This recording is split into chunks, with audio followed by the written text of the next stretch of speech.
ستونزه د نظام نه ده. نړۍ د سیاسي نظامونو یوه اوږده مخینه لري او هر نظام د یو لړ اصولو او قواعدو په چوکاټ کې سیاستوالو ته موقع په لاس ورکوي چې په خلکو حاکمیت وکړي. د حاکمیت ساتلو لپاره هر وخت حاکم سیاستوال د هغه نظام ښېګڼې بیانوي او ستاینه یې کوي تر څو موجوده حالت بدلون ونه کړي چې دغه کړنې ته ایډیالوژي ویل کیږي. د نړۍ په هر هیواد کې چې کوم نظام حاکم وي د حاکمانو لخوا د خلکو لپاره دومره ستایل کیږي چې خلک داسې فکر کوي چې که چیرې دا نظام مو له لاسه لاړ شي ښایي زموږ د هیواد ټولې هستۍ ورسره نیستې شي.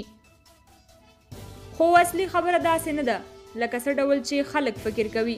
مخکې یادونه وشوه چې نظام د یو لړ اصولو او قواعدو مجموعه ده چې د سیاسي حاکمیت لیدلوري او تګلاره تشریح کوي تر څو حاکمان له دې لارې له خلکو مشروعیت واخلي او د وینا پر مهال له ګمراهۍ وژغورل شي.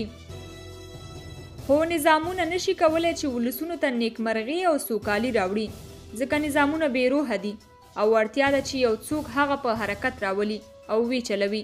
په دې ځای کې ده چې د نظام څخه د ښېګڼې او بندګړې صفت ساقط کیږي او مسؤلیت یې چلوونکي ته راجع کیږي. د یونان لرغونی فیلسوف ارسطو په دې اړه یو ډیر په زړه پورې بحث یعنی د سیاست په نوم کتاب کې کړی او وایي چې 3 ډلې خلک د حکومت کولو لپاره مناسب نه دي ځکه د دوی حکومتونه مفسدیږي او ټولنه په درد دخته کوي. لومړۍ ډله بډایان او شتمن دي ځکه دوی نشي کولی چې د غریبانو او نیستمنو ستونزې درک کړي.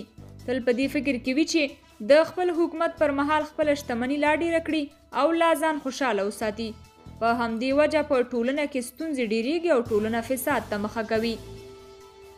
دویمه ډله غریبان او بې شتمنۍ خلک دي ځکه دوی د ژوند په هر ډګر کې ډیرې نیمګړتیاوې او ستونزې لیدلي او لا یې هم لري. کله چې حکومت په لاس ورشي نو په دې فکر کوي چې څه ډول ځان له نیستۍ خلاص کړي. په همدې وجه د خپل ځان او صلاحیت ساتلو لپاره په دیکتاتورۍ لاس پورې کوي.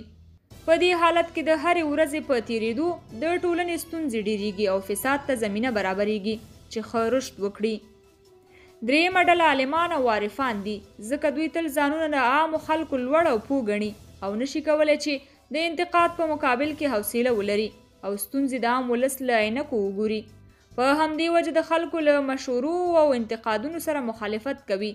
په داسې حال کې چې په ټولنه کې ستونزې ورځ په ورځ په ډیریدو وي او د فساد لپاره ټولنه په خپل لاس بستر برابروي. د ټولنیز فساد لپاره هلته ښه موقع مساعدېږي چې همدا درېیمه ډله خلک له غریبې طبقې وي ځکه دوی له یوې خوا مشورې نه مني او له بلې خوا کوښښ کوي چې خپله نیستي جبران کړي. د حکومت کولو لپاره د ټولنې د منځنۍ طبقې خلک مناسب بولي. که څه هم له دې وړاندې افلاطون په خپلو بحثونو کې په نظامونو تاکید کوي او د ټولنې نیکمرغي او بدمرغي د نظام محصول بولي ولې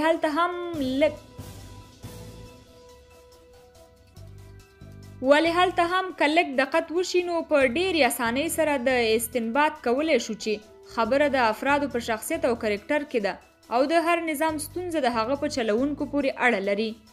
په همدې دلیل موږ وایو چې ستونزه په نظامونو کې نه ده اصلي ستونزه د نظام په چلوونکو کې ده.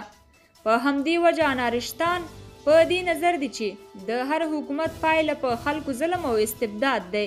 حتی هغه انقلابي رهبران هم دوی ردوي چې د خلکو په مټ راځي انقلابونه کوي. دوی وایي چې باید د حکومت واګې د انقلابي سوسیالیستو رهبرانو په لاس کې ورنه کړل شي ځکه هیڅ تضمین نشته چې دوی د دیکتاتوران او استثمارګران نشي. لنډه دا چې په هر ټولنه او هر نظام کې تر هغې چې واکمن سپېڅلی نشي او د چارو لپاره داسې میکانیزمونه ایجاد نه کړي چې مامور پکې اضافي لاسوهنه نشي کولی تر هغې ګرانه ده چې ټولنې ته د نظامونو په عدلون بدلون نیکمرغي راشي. په معاصر عصر کې په امریکا کې سیاسي نظام ډیموکراسي ده، په چین کې سوسیالیستي ده، په سعودي عربستان کې شاهي ده او په ایران کې اسلامي ده. خو ټول توانېدلي چې خپل ثبات چې د خلکو په رضایت کې دی وساتي. افغانان په تیره نیمه پیړۍ کې د نړۍ د شتو مشهور نظامونو اکثریت تجربه کړ خو نه له جګړې خلاص شول او نه له دې هېواده نیستۍ کډه وکړه ځکه د هر نظام چلوونکی ځاني ستونزې لري او نشي کولی چې د ولس ستونزې درک کړي.